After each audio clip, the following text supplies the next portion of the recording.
Segunda estrofa. El primero de los tres espíritus. Cuando Scrooge se despertó, la oscuridad era tan intensa que al mirar desde la cama apenas podía diferenciar la transparencia de la ventana de las paredes opacas de su aposento. Cuando estaba intentando traspasar la oscuridad con sus ojos de gavilán, las campanas de una iglesia cercana dieron los 4:15. Él permaneció atento a la hora. Para su gran sorpresa, la campana mayor pasó de las 6 a las 7, de las 7 a las 8, y así sucesivamente hasta las 12. Luego dejó de sonar. ¡Las 12! Cuando se acostó eran más de las 2. El reloj no funcionaba bien. Tal vez se le había incrustado un carámbano en la maquinaria. ¡Las 12! Apretó el resorte de su reloj repetidor para comprobar el error del otro reloj enloquecido, pero su pequeña pulsación acelerada latió 12 veces y se detuvo. —¿Pero qué está pasando? Es imposible —dijo Scrooge—. No es posible que haya estado durmiendo un día completo hasta la noche siguiente, y es imposible que le haya sucedido algo al sol, y sean las 12 del mediodía. La idea no dejaba de ser alarmante. Saltó de la cama y se fue acercando a tientas hasta la ventana. Para poder ver algo tuvo que frotar la escarcha con la manga de la bata. Aun así, logró ver muy poco. Solo consiguió comprobar que continuaba una niebla y un frío muy intensos, y que no se oía ruido de actividad de gente alarmada, como se habría escuchado ineludiblemente si la noche hubiera derrotado al claro día, tomando posesión del mundo. Era un gran alivio, porque si no hubiera días que contar lo de «a 3 días de esta primera de cambio, pagaré al señor Ebenezer Scrooge o a su orden, etc.», se habría convertido en papel mojado, como los pagarés de los Estados Unidos. Scrooge se volvió a la cama, pensó y repensó, pero no se le ocurría ninguna explicación. Cuando más pensaba, más perplejo estaba. Cuando más procuraba no pensar, más pensaba en ello. El fantasma de Marley le había trastornado profundamente. Cada vez que, tras madura reflexión, llegaba a la conclusión de que todo era un sueño, sus pensamientos, al igual que un fuerte muelle tensado, volvían a su posición inicial y replanteaban el mismo problema. ¿Era o no era un sueño? Scrooge permaneció en tal estado hasta que las campanas dieron otros 3/4 de hora y entonces, súbitamente, recordó que el fantasma le había anunciado una aparición cuando la campana diera la 1. Decidió permanecer alerta hasta que pasase ese tiempo. Y considerando que tenía tanta posibilidad de dormirse como de ir al cielo, tal vez aquella fue la resolución más prudente que podía haber adoptado. El 1/4 de hora se le hizo tan largo que más de una ocasión tuvo la impresión de haberse adormecido sin oír el reloj. Al fin, un repique llegó a sus oídos atentos. «Ding dong». «1/4», dijo Scrooge contando. «Ding dong». «1:30», dijo Scrooge. «Ding dong». «-1/4», dijo Scrooge. «Ding dong». «La hora», dijo Scrooge triunfalmente. «y nada de nada». Había hablado antes de que sonase la campana de las horas, que lo hizo a continuación de una profunda, triste, cavernosa y melancólica 1. Al instante, la habitación quedó inundada de luz y se corrieron los cortinajes de su cama. Las cortinas de la cama fueron descorridas, lo aseguro, por una mano. No las coronas de la cabecera ni de los pies, sino las del lado hacia el que miraba. Las cortinas de la cama fueron descorridas. Scrooge se incorporó precipitadamente y, en postura semirecostada, se encontró cara a cara con el visitante ultraterrenal que las había descorrido. Estaba tan cerca de él como yo lo estoy de ti, lector, y en espíritu estoy a tu lado. Era un extraño personaje, como un niño, y sin embargo parecía un anciano visto a través de una cierta aurea sobrenatural que le daba el aspecto de haber ido retrocediendo del campo visual hasta quedar reducido a las proporciones de un niño. El cabello le caía hasta los hombros y era blanco, como el de un anciano. Sin embargo, no había arrugas en su rostro, sino la más aterciopelada lozanía. Tenía unos brazos muy largos y musculosos, igual que las manos, dando una impresión de fuerza excepcional. Sus piernas y pies, al igual que los miembros superiores, estaban desnudos y maravillosamente conformados. Vestía una túnica inmaculadamente blanca y ceñía a su cintura un lustroso cinturón con hermoso brillo. En la mano llevaba una rama verde de acebo, y en extraña contradicción con tal invernal emblema, su ropaje estaba salpicado de flores estivales. Pero lo más sorprendente era el chorro de luz fulgente que le brotaba de la coronilla y hacía visibles todas estas cosas. También tenía un gorro con forma de gran matacandelas, que ahora llevaba bajo el brazo, pero sin duda utilizaría en los momentos de apagamiento. Con todo, no era esto lo más extraordinario. Cuando Scrooge le miró con creciente atención, vio que el cinturón destelleaba y titilaba ahora en un punto, ora en otro, y donde en un instante había luz, en otro momento estaba apagado, de manera que fluctuaba la propia imagen del personaje. Ahora era una cosa con un brazo, ahora con una pierna, después con 20 piernas, o un par de piernas sin cabeza, o una cabeza sin cuerpo. Las partes que se disolvían estaban fundidas con las densas nieblas, de modo que nada de ellas se podía vislumbrar. Y lo maravilloso es que reaparecía nuevamente con más claridad y nitidez que antes. —¿Es usted, señor, el espíritu cuya llegada se me anunció? —preguntó Scrooge. —¿Soy yo? La voz era suave y afable, curiosamente apagada, como si en vez de estar cerca, hablase desde lejos. —¿Quién y qué es usted? —preguntó Scrooge. —Soy el fantasma de la Navidad del pasado. —¿Pasado lejano? —inquirió Scrooge mientras observaba su estatura minúscula. —No, tu pasado. Si alguien le hubiera preguntado, Scrooge tal vez no habría sabido explicar la razón, pero sentía un deseo especial de ver al espíritu con el gorro puesto, y le rogó que se cubriera. —¿Qué dices? —exclamó el fantasma. —¿Ya quieres apagar, con tus manos mundanas, la luz que te doy? ¿No te basta con ser uno de esos cuyas pasiones hicieron este gorro y me han obligado a llevarlo encasquetado hasta las cejas durante años y años? Con la mayor reverencia, Scrooge negó cualquier intención de ofender y todo conocimiento de haber encapotado voluntariamente al espíritu en ningún momento de su vida. Luego le preguntó abiertamente qué asuntos le habían llevado allí. —Tu propio bien —dijo el fantasma. Scrooge expresó sus agradecimientos, pero sin dejar de pensar que para alcanzar esa finalidad hubiera sido preferible dejarle descansar toda la noche, sin sobresaltos.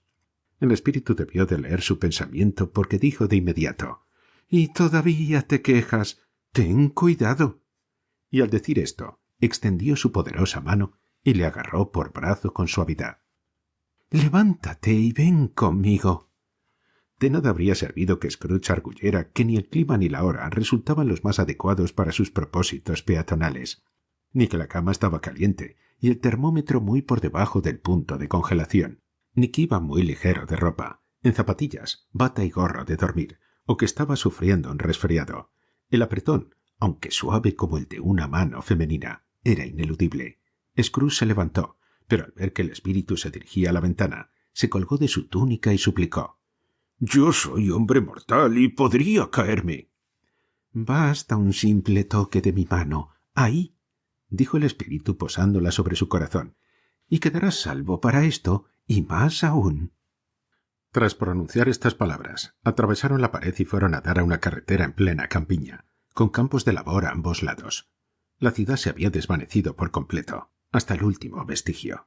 La oscuridad y la bruma habían desaparecido con la ciudad, dando paso a un día invernal, claro y con nieve cubriendo el suelo. —¡Cielo santo! —dijo Scrooge enlazando sus manos y observando el entorno.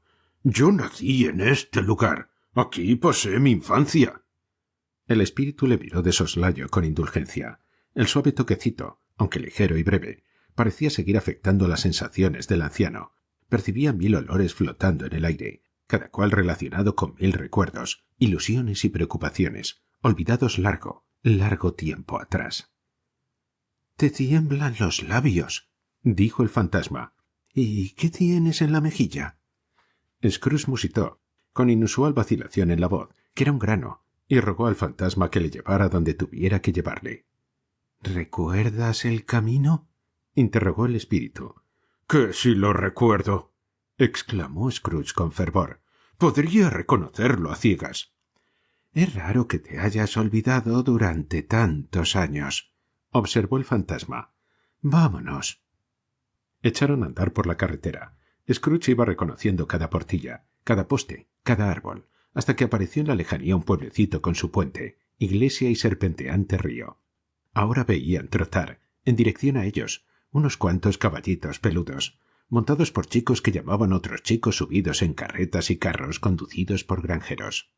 Todos manifestaban gran animación y el ancho campo terminó llenándose de una música tan alegre que hasta el aire fresco se reía al escucharla. «Solamente son las sombras de lo que ha sido», dijo el fantasma. «No son conscientes de nuestra presencia». La bulliciosa comitiva se iba acercando. Scrooge sabía los nombres de todos.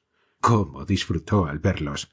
¡Qué brillo tenían sus fríos ojos y qué palpitaciones en su corazón mientras pasaban! Se sintió inundado de gozo cuando les oyó felicitarse la Navidad, al despedirse en los cruces de los caminos para ir cada cual a su hogar. ¿Qué era para Scrooge la feliz Navidad? Y tal con la feliz Navidad. ¡Qué bien le había proporcionado a él! «La escuela no está vacía del todo», dijo el fantasma. «Aún queda allí un niño solitario, abandonado por sus compañeros». Scrooge dijo que ya lo sabía, y sollozó. Dejaron la carretera principal para continuar por un sendero, bien recortado, y enseguida llegaron a una mansión de ladrillo rojo deslucido, con una cúpula en el tejado coronada por una veleta de gallo y una campana.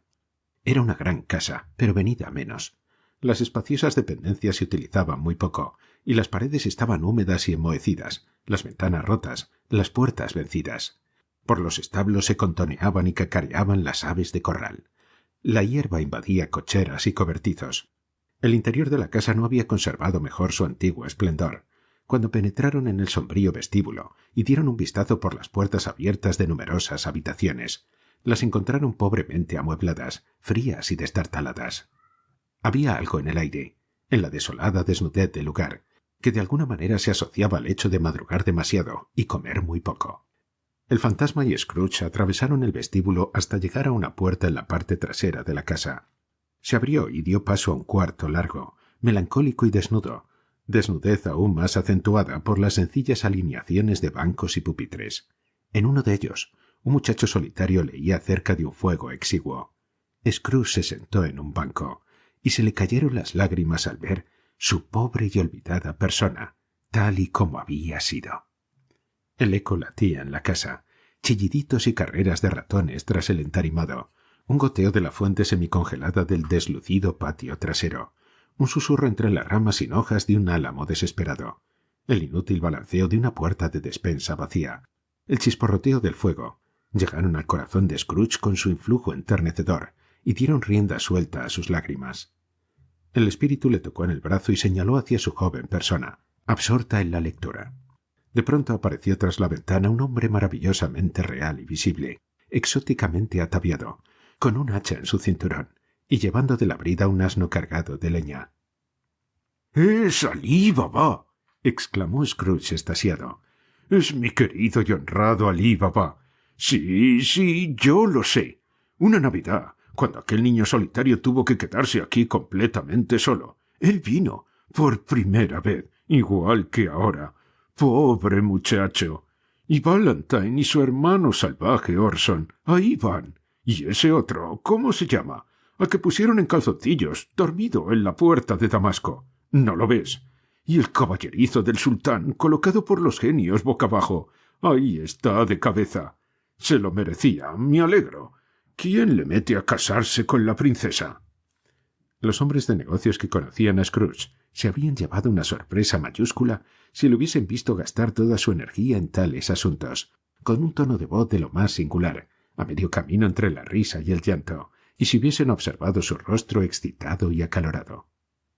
—¡Ahí está el loro! —exclamó Scrooge—, el cuerpo verde y la cola amarilla, con algo parecido a una lechuga saliéndole de lo alto de la cabeza. Ahí está. Pobre Robinson Crusoe. Le dijo cuando volvió a casa tras navegar alrededor de la isla. Pobre Robinson Crusoe. ¿Dónde has estado, Robinson Crusoe? El hombre pensó que soñaba, pero no. Era el loro, ¿verdad? Allá va Viernes, corriendo hacia la pequeña ensenada para salvarse. ¡Vamos, corre! Después, con una repentina transición, muy lejana a su habitual carácter, dijo compadeciéndose de su pasado. ¡Pobre muchacho! Y volvió a llorar. —Desearía —murmuró metiendo la mano en el bolsillo y mirando alrededor, tras secar los ojos con la manga—. Pero ahora ya es demasiado tarde. —¿De qué se trata? —preguntó el espíritu. —Nada contestó Scrooge. Nada. Anoche un chico estuvo cantando un villancico en mi puerta. Desearía haberle dado algo. Eso es todo. El fantasma sonrió pensativamente e hizo un ademán con la mano mientras decía: «Veamos otra Navidad». Con estas palabras, la persona del Scrooge juvenil se hizo mayor, y la estancia se volvió un poco más oscura y más sucia. Los paneles encogidos, las ventanas rotas, fragmentos de yeso se habían desprendido del techo dejando a la vista las rasillas. Pero Scrooge no sabía cómo se habían producido estos cambios. No sabía más que tú, lector. Lo único que sabía es que era cierto. Así había sucedido. Y sabía que él estaba allí, otra vez solo, cuando todos los demás chicos se habían ido a casa a pasar las festivas vacaciones. Ahora no estaba leyendo, sino dando pasos arriba y abajo, desesperado. Scrooge miró al fantasma y, con un dolorido movimiento de negación con la cabeza, dirigió una mirada llena de ansiedad hacia la puerta. La puerta se abrió y una niñita, de edad mucho menor que el muchacho, entró como una exhalación, le echó los brazos al cuello y le besaba repetidamente llamándole: «Querido, querido hermano». «He venido para llevarte a casa, querido hermano», decía la niña palmoteando con sus manos pequeñas y encogida por las risas. «Para llevarte a casa, a casa, a casa». «¿A casa, mi pequeña Fan?», contestó el muchacho. «Sí», dijo la niña desbordante de felicidad. A casa para siempre. Ahora padre está mucho más amable. Nuestra casa parece el cielo. Una bendita noche, cuando me iba a la cama, me habló tan cariñoso que me atreví a preguntarle una vez más si tú podías volver, y dijo que sí, que era lo mejor, y me mandó en un coche a buscarte. Ya vas a ser un hombre, dijo la niña abriendo los ojos, y nunca vas a volver aquí. Estaremos juntos toda la Navidad, y será lo más maravilloso del mundo. «Eres toda una mujer, Fan», exclamó el chico. Ella palmoteaba, reía, e intentó llegarle a la cabeza, pero era demasiado pequeña y reía otra vez. Se puso de puntillas para abrazarle. Luego empezó a arrastrarle, con infantil impaciencia, hacia la puerta, y él de muy buen grado la acompañó. Una voz terrible gritó en el vestíbulo: «¡Bajad el baúl del señor Scrooge! ¡Aquí!» Y en el vestíbulo apareció el director de la escuela en persona. Observó al señor Scrooge con feroz condescendencia y le estrechó las manos, sumiéndole en un estado de terrible confusión. A continuación condujo a Scrooge y su hermana hasta la sala de visitas más estremecedora que se haya visto, donde los mapas en la pared y los globos terráqueos y celestes en las ventanas estaban cerúleos por el frío. Allí sacó una licorera de vino sospechosamente claro y un bloque de pastel sospechosamente denso, y administró a los jóvenes entregas de tales exquisiteces. Al mismo tiempo, envió fuera un enflaquecido sirviente para que sirviera un vaso de algo al chico de la posta, quien respondió que daba las gracias al caballero, pero si lo que le iban a dar salía del mismo barril que ya había probado anteriormente, prefería no tomarlo. El baúl del señor Scrooge ya estaba amarrado en el carruaje. Los niños se despidieron gustosos del director de la escuela, se acomodaron en él y rodaron alegremente hacia la curva del parque. Las veloces ruedas pulverizaban y rociaban de escarcha y de nieve las oscuras hojas perennes de los arbustos. «Fue siempre una criatura tan delicada que podía caerse con un soplo. Pero qué gran corazón tenía», dijo el fantasma. «Sí que lo tenía», lloró Scrooge. «Tiene razón. No seré yo quien lo niegue, espíritu. Dios me libre». «Murió cuando ya era una mujer», dijo el espíritu, «y tenía, creo, hijos». «Un hijo», puntualizó el fantasma. «Tu sobrino». Scrooge sintió malestar y contestó solamente sí. Aunque solo hacía un momento que había dejado atrás la escuela, ahora se encontraban en la bulliciosa arteria de una ciudad, donde sombras de transeúntes pasaban y volvían a pasar, donde sombras de carruajes y coches luchaban por abrirse paso, y donde se producía todo el tumulto y estrépito de una ciudad real. Por el adorno de las tiendas se notaba claramente que también allí era el tiempo de la Navidad. Pero era una tarde y las calles ya estaban alumbradas. El fantasma se detuvo en la puerta de cierto almacén y preguntó a Scrooge si lo conocía. «¿Conocerlo?», dijo. «¿Acaso no me pusieron de aprendiz aquí?». Ante la visión de un viejo caballero con peluca galesa, sentado tras un pupitre tan alto, que si él hubiese sido 2 pulgadas más alto, su cabeza habría chocado contra el techo. Scrooge exclamó con gran excitación. —¡Pero si es el viejo Fezziwig! ¡Dios mío, es Fezziwig vivo otra vez! El viejo Fezziwig posó la pluma y miró el reloj de la pared, que señalaba las 7. Se frotó las manos, se ajustó el amplio chaleco, se rió con toda su persona, desde la punta del zapato hasta el órgano de la benevolencia, y gritó con una voz consoladora, profunda, rica, sonora y jovial. Vosotros! ¡Ebenezer Dick! El Scrooge del pasado, ahora ya un hombre joven, apareció con prontitud acompañado por su compañero aprendiz. —Dick Wilkins, claro está —dijo Scrooge al fantasma—. Sí, es él. Me quería mucho. Dick, pobre Dick. Señor, señor. —¡Hala, chicos! —dijo Fezziwig—. Se acabó el trabajo por hoy. Nochebuena, Dick. Navidad, Ebenezer. ¡A echar el cierre! —exclamó Fezziwig con una sonora palmada—. ¡Sin esperar un momento! No se podía creer la rapidez con que los chicos se pusieron manos a la obra.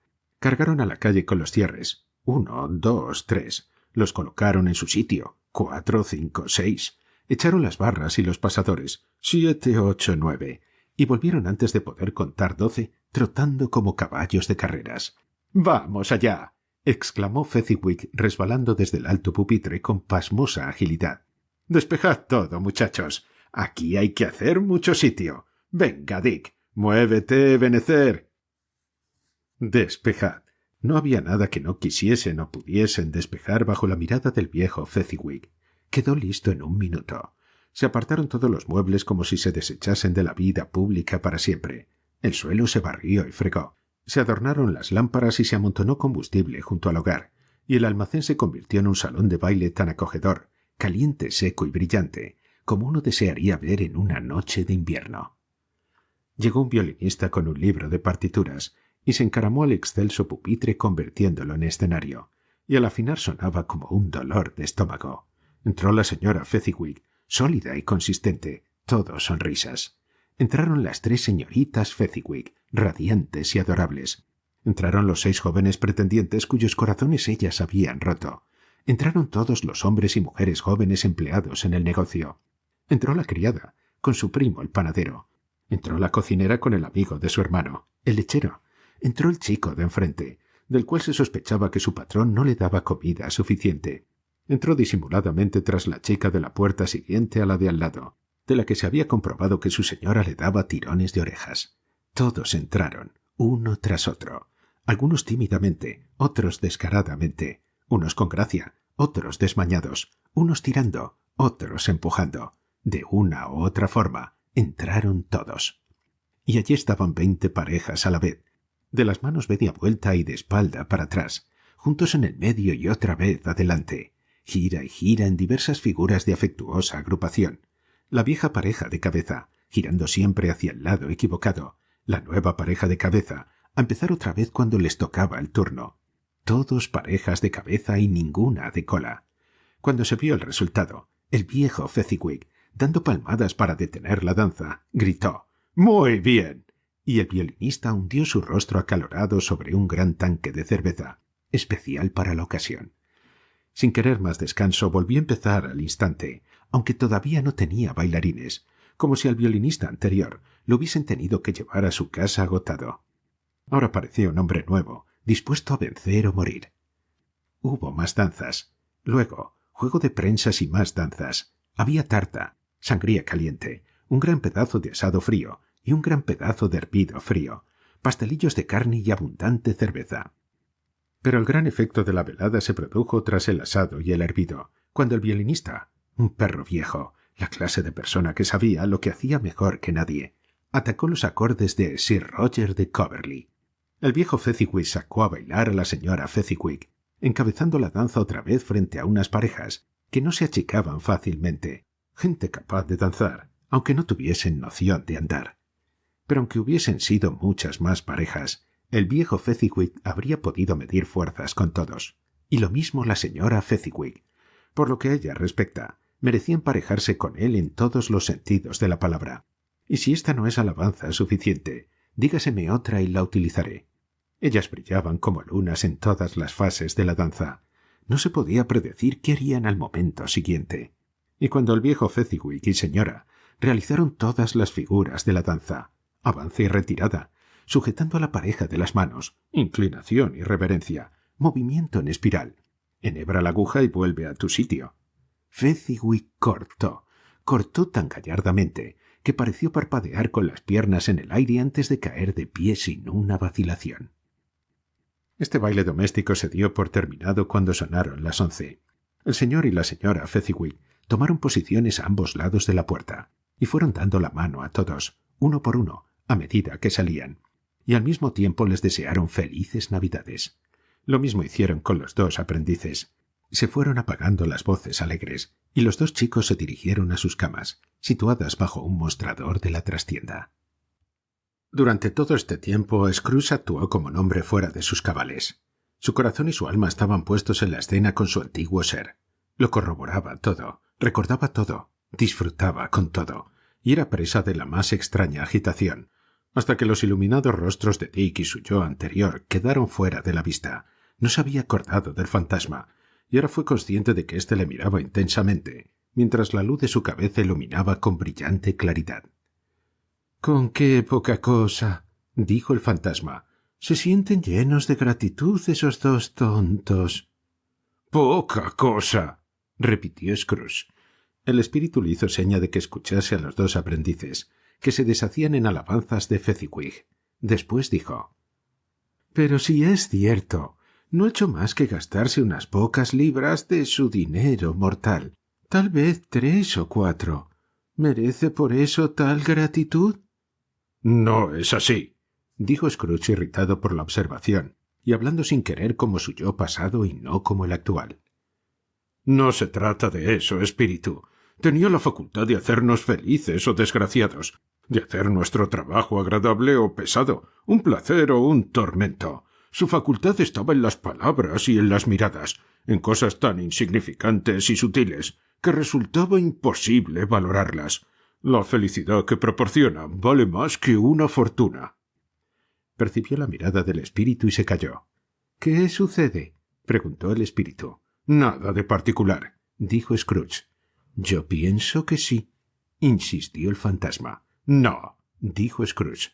«No, me gustaría tener la oportunidad de decirle un par de cosas a mi escribiente ahora mismo. Eso es todo».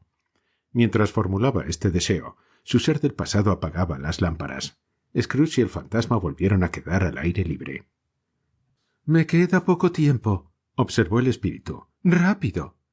No se dirigía a Scrooge ni a nadie visible, pero produjo un efecto inmediato. Scrooge volvió a contemplarse otra vez. Ahora tenía más edad, un hombre en plenitud de vigor.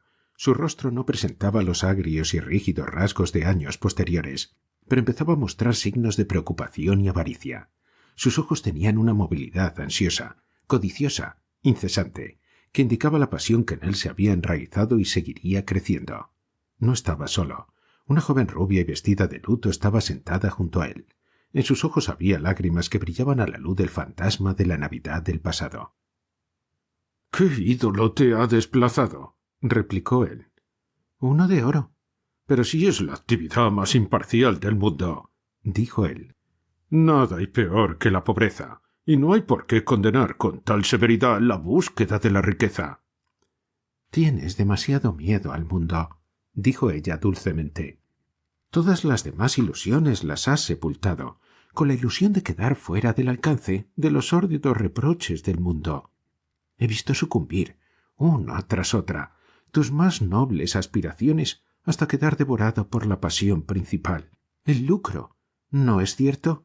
«¿Y qué?», replicó él. «¿Y qué si ahora soy mucho más listo? Contigo nada ha cambiado». Ella negó con la cabeza. «¿En qué he cambiado?», preguntó él. «Nuestro compromiso fue hace tiempo. Se hizo cuando ambos éramos pobres y conformes con serlo hasta que, con mejores tiempos, pudiéramos mejorar de fortuna con paciente labor.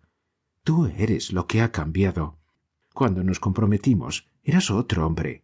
«Era un muchacho», dijo él con impaciencia. «Tu propio sentido lo dice, que no eres el mismo», replicó ella. «Yo sí. Aquella que prometió felicidad cuando no éramos más que un solo corazón. Está abrumada por el dolor ahora que somos dos. No sabes cuán a menudo y con qué profundidad lo he pensado. Me basta con haberlo tenido que pensar para que te libere de tu compromiso. ¿Acaso te lo he pedido? Con palabras no, nunca. Entonces, ¿cómo? Con una naturaleza cambiada, con un espíritu alterado, otra atmósfera vital, otra ilusión como gran meta, con todo aquello que había hecho mi amor valioso a tus ojos. Si entre nosotros no hubiera existido esto, dijo la joven mirándole dulcemente pero con fijeza. Contéstame, ¿me habrías buscado y habrías intentado conquistarme? Ah, no. Él, sin poderlo evitar, pareció rendirse a la justicia de sus suposiciones, pero hizo un esfuerzo para decir: «No pienses así». «Con mucho gusto pensaría de otro modo si pudiera», respondió. «Bien lo sabe Dios. Tras haber constatado una verdad como esta, sé lo fuerte e irresistible que debe ser.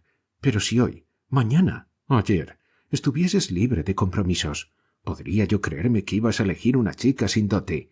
Tú, que todo lo mides por el rasero del lucro. O si la eligieses, traicionando tus propios principios, sé que pronto te arrepentirías y lo lamentarías. Por eso te devuelvo tu libertad, de todo corazón, por el amor de aquel que fuiste un día». Él estaba a punto de decir algo, pero ella prosiguió apartando su mirada. «Es posible que te duela. Casi lo deseo en memoria de nuestro pasado. Transcurrirá un tiempo muy, muy corto y lo olvidarás todo, gustosamente, como si te despertases a tiempo de un sueño improductivo. Que seas feliz con la vida que has elegido». Ella le dejó y se separaron. «Espíritu, no quiero ver más», dijo Scrooge. «Llévame a casa. ¿Por qué te complaces torturándome?» «Solo una imagen más», exclamó el fantasma. «Ni una más», gritó Scrooge. «Basta, no quiero verlo. No me muestres más». Pero el implacable fantasma le aprisionó entre sus brazos y le obligó a observar lo que sucedió a continuación. Era otra escena y otro lugar, una habitación no muy grande ni elegante, pero llena de confort. Junto a la chimenea invernal se hallaba sentada una bella joven tan parecida a la anterior, que Scrooge creyó que era la misma hasta que la vio a ella, ahora matrona atractiva, sentada frente a su hija. En aquella estancia el ruido era completo tumulto, pues había más niños allí de los que Scrooge, con su agitado estado mental, podía contar. Y al contrario que en el celebrado rebaño del poema, no se trataba de 40 niños comportándose como uno solo, sino que cada uno de los niños se comportaba como 40. Las consecuencias eran tumultuosas hasta extremos increíbles, pero no parecía importarle a nadie. Por el contrario, la madre y la hija se reían con todas las ganas y lo disfrutaban. La hija pronto se incorporó a los juegos y fue asaltada por los jóvenes bribones de la manera más despiadada. «Lo que yo habría dado por ser uno de ellos. Claro que yo nunca habría sido tan bruto. No, no. Por nada del mundo habría despachorrado aquel cabello trenzado ni le habría arrancado de un tirón el precioso zapatito. De ninguna manera. Lo que sí habría hecho, como hizo aquella intrépida y joven niñada, es tantear su cintura jugando. Me hubiera gustado que, como castigo, mi brazo hubiera crecido en torno a su cintura y nunca pudiera volver a enderezarse. Y también me habrá encantado tocar sus labios y haberle hecho preguntas para que los abriese, haber mirado las pestañas de sus ojos bajos sin provocar un rubor, haber soltado las ondas de su pelo y conservar un mechón como recuerdo de valor incalculable. En suma, me habría gustado, lo confieso, haberme tomado las libertades de un niño, siendo un hombre capaz de conocer su valor. Pero ahora se escuchó una llamada a la puerta, inmediatamente seguida de tales carreras que ella, con un rostro risueño y el vestido arrebatado, fue arrastrada hacia el centro de un acalorado y turbulento grupo, justo a tiempo para saludar al padre que llegaba al hogar, auxiliado por un hombre cargado de juguetes navideños y regalos. Luego todo fue vocear, luchar y asaltar violentamente al indefenso porteador.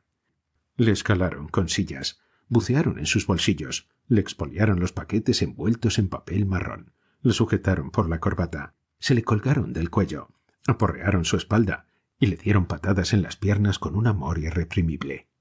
Las exclamaciones de admiración y contento que siguieron a cada apertura de paquete, la terrible noticia de que habían sorprendido al bebé en el momento de llevarse a la boca una sartén de juguete, y se sospechaba con mucho fundamento que se había tragado un pavo pegado a una planchita de madera. El alivio inmenso al descubrir que era una falsa alarma, el gozo, la gratitud, el éxtasis. No es posible describirlos. Basta decir que, por orden de gradación, los niños y sus emociones salieron del salón, y de uno en uno se fueron por una escalera a la parte más alta de la casa. Allí se metieron en la cama y, por consiguiente, se apaciguaron. Y ahora Scrooge miró con mayor atención que nunca, cuando el señor de la casa, con su hija cariñosamente apoyada en él, se sentó con ella y con la madre en un sitio junto al fuego. A Scrooge se le nubló la vista cuando pensó que una criatura tan grácil y llena de promesas como aquella podría haberle llamado padre y ser su primavera en el macilento invierno de su vida. «Veye», dijo el marido volviéndose sonriente hacia su mujer, «esta tarde he visto a un viejo amigo tuyo». «¿Quién era?» «No sé, ya lo sé», añadió de un tirón, riendo sin parar. «El señor Scrooge». Era el señor Scrooge. Pasé por delante de su despacho, y como tenía encendida la luz, casi no pude evitar el verle. He oído decir que su socio se está muriendo, y allí estaba él solo, sentado, solo en la vida, creo yo. «Espíritu, espíritu», dijo Scrooge con la voz quebrada, «sácame de aquí». «Te he dicho que estas eran sombras de las cosas que han sido», dijo el fantasma. «Son lo que son. No me eches la culpa». «Sácame», exclamó Scrooge. «No lo resisto». Se giró hacia el fantasma y viendo que le contemplaba con un rostro en el que, de cierto modo extraño, había fragmentos de todos los rostros que le había mostrado, forcejeó con él. «Déjame, llévame de vuelta. No sigas hechizándome». En el forcejeo, si se puede llamar forcejeo, aunque el fantasma, sin resistencia notoria por su parte, no parecía afectado por los esfuerzos de su adversario. Scrooge observó que su luz era intensa y brillante. Vagamente asoció este hecho con el influjo que sobre él ejercía, y agarró el gorro apagador, y con un movimiento repentino se le incrustó en la cabeza. El espíritu cayó debajo, de manera que el apagador le cubrió totalmente. Pero aunque Scrooge lo presionaba con todas sus fuerzas, no pudo apagar la luz, que salía por debajo en chorro uniforme sobre el suelo. Se sentía agotado y vencido por un irresistible sopor. También se dio cuenta de que estaba en su propio dormitorio. Dio un último empujón al gorro y su mano se relajó. Apenas tuvo tiempo de llegar tambaleante a la cama antes de hundirse en un sueño profundo.